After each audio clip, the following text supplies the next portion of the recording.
Hello guys, magluluto tayo ng sinigang na kingfish. Lagyan po natin ng asin.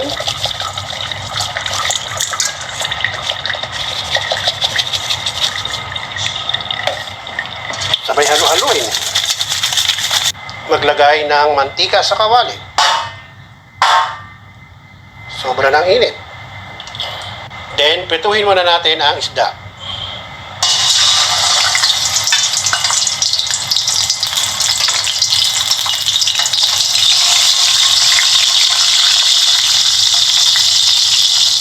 Yan po yung kingfish.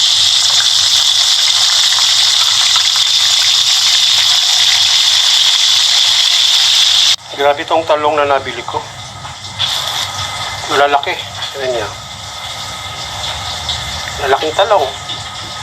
Ayan guys, medyo brown na yung isda natin. Aanguin ko na yan. Okay guys, bawasan natin itong mantika. Masyadong madami.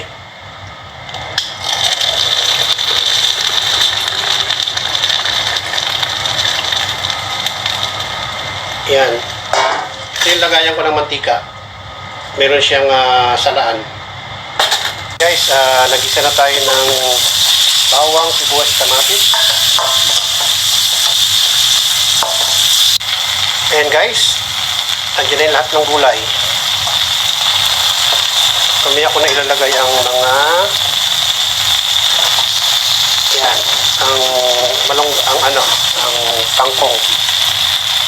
Yan, halaluin ko lang yan. Okay. Ayan guys, yun po yung sinigang ko na maraming gulay.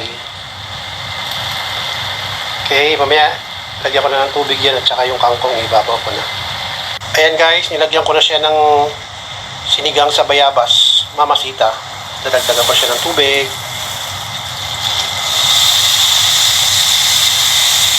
Ayan guys, ito na ang aking sinigang na kingfish.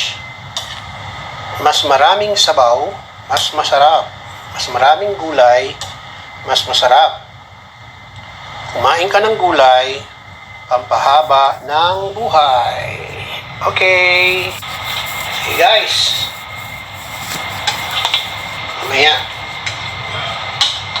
Lalantakan ko na itong mga gulay na to. Masarap to. Bye guys.